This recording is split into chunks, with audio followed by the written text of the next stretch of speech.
memelihara ia daripada makan akan makanan pekan. Allah, ini tak boleh buat apa lah. Memelihara daripada kenyang, tak boleh buat. Banyak tidur, tak boleh. Memelihara daripada kenyang, maksudnya jangan kenyang asyik, biar jangan sampai tahap kenyang, tak boleh buat. Jangan banyak tidur, tak boleh buat juga. Kita banyak tidur. Jangan banyak perkataan sia-sia, duk buat benda sia-sia je, tak boleh buat. Yang keempat pula, jangan makan makanan pekan, tak boleh buat juga. Kejap mamak, kejap kedai, kejap viral. Tak boleh buat empat-empat. Soalannya, kenapa tak boleh makan makanan pekan? Tak boleh ni bukan haram. Ni cerita pasal warak dalam menuntut ilmu. Dia kata, tak boleh makan makanan pekan. Makanan pekan ni makanan kat kedai-kedai ya. Tak boleh makan, habislah berdosa. Bukan, ni kita jangan lupa bahas kita apa? Bahas kita nak belajar ilmu senang masuk. Bila kita warak, maka ilmu berkat senang masuk dan kita nak sampaikan kat orang mudah. Orang senang faham. Okey? Jadi kalau nak macam tu kena warak.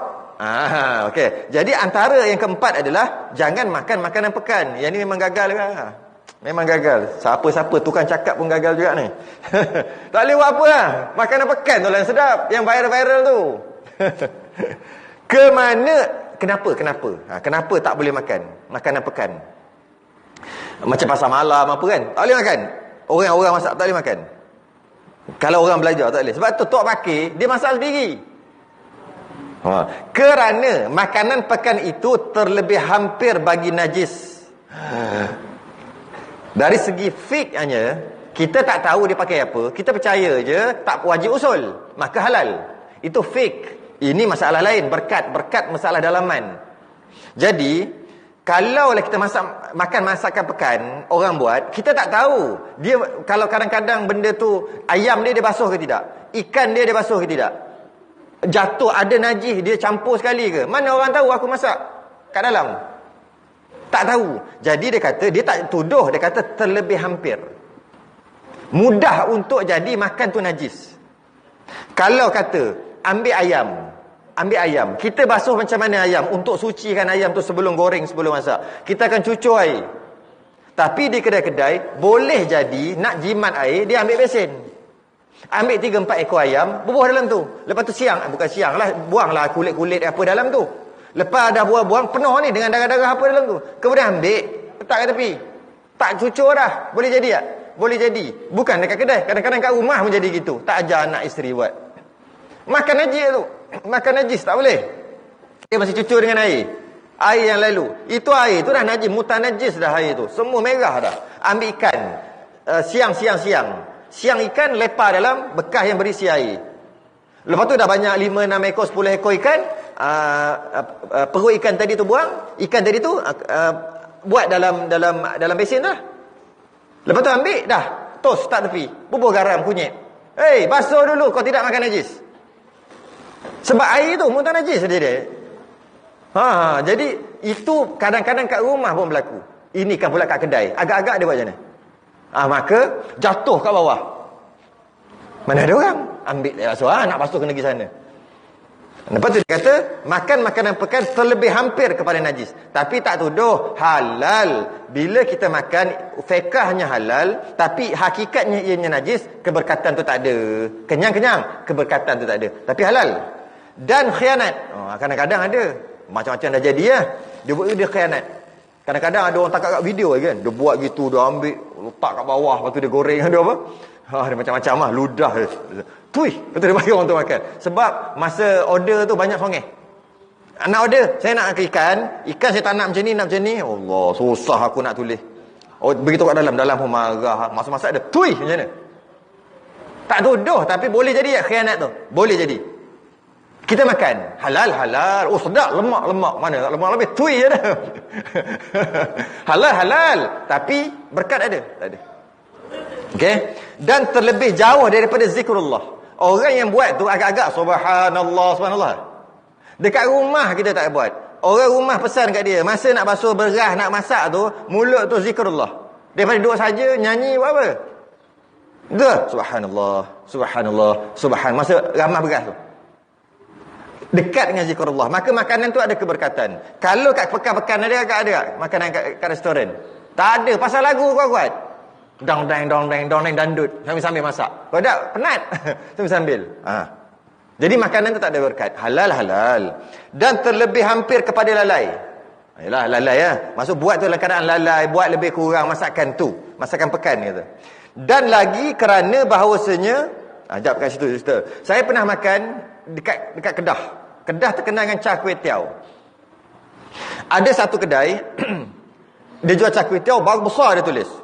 Dia tulis telurnya dibasuh. Kami membasuh telur. Dan air kami dimasak. Masa dia buat air tu air masak, bukan pakai air pipe aja. Sebab dia gerai tak ada air pipe. Dia kena ambil jauh.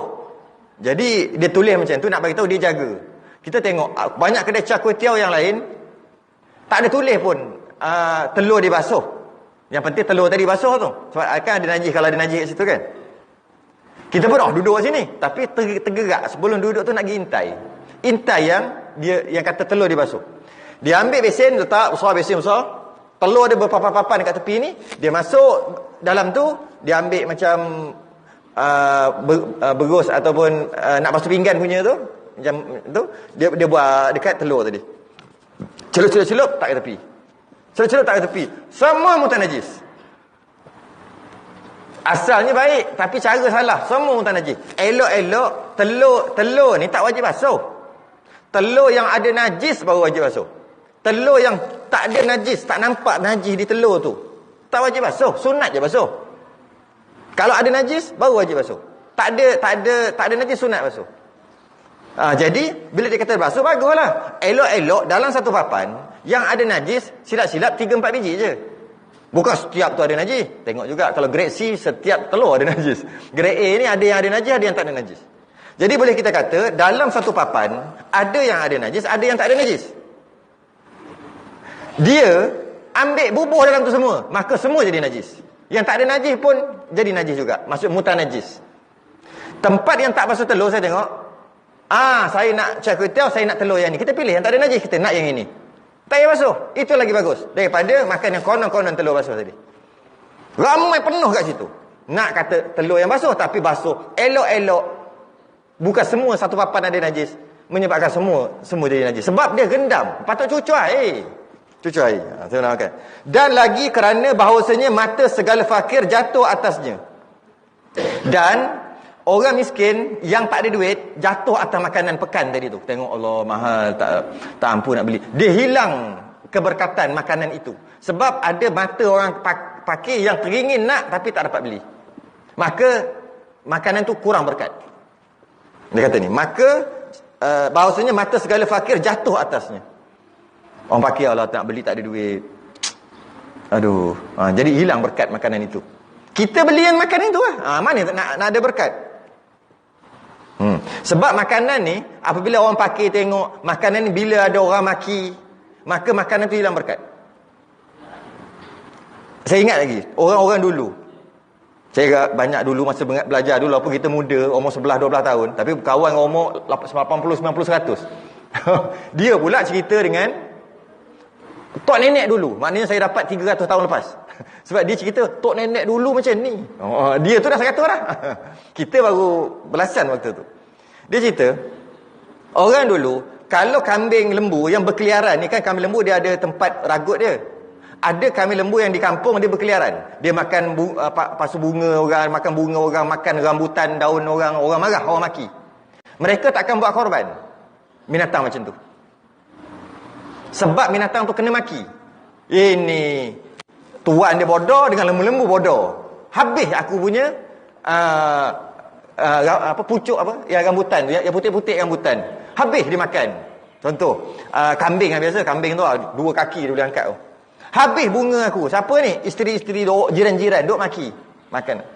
Maka mereka tak buat korban. Tak diterima korban kalau buat, dia kata. Sebab apa? Sebab lembu, kambing tu telah selalu dimaki. Dimaki. Menyebabkan tak ada keberkatan. Tiba-tiba kita nak buat korban, maka dia takkan buat. Habis dia buat macam mana? Dia akan sembelih seekor, dia akan menjamu semua orang kampung. Yang maki-maki tadi makan, hilang, lega sikit. Janji dapat makan. Macam tu. Nampak? Nak bagi tahu, maki cakap orang tu jatuh mulut orang, jatuh mata orang dekat makanan tu, benda yang tak baik, maka makanan tu hilang berkat. Yang ini dikata jatuh mata orang fakir. Dan tiada kuasa mereka itu membeli, tak mampu nak beli. Maka jadi menyakiti mereka itu dengan demikian. Jadi mereka sakitlah, dalam sakitlah sebab tak boleh makan. Maka hilang berkatnya makanan tadi. Sebab tu tak boleh makan makanan pekan. Keempat-empat tadi semua tak boleh buat. Belah. Sembang saja. Ulang balik apa dia? Jangan kenyang, tak boleh buat. Jangan banyak tidur, tak boleh buat.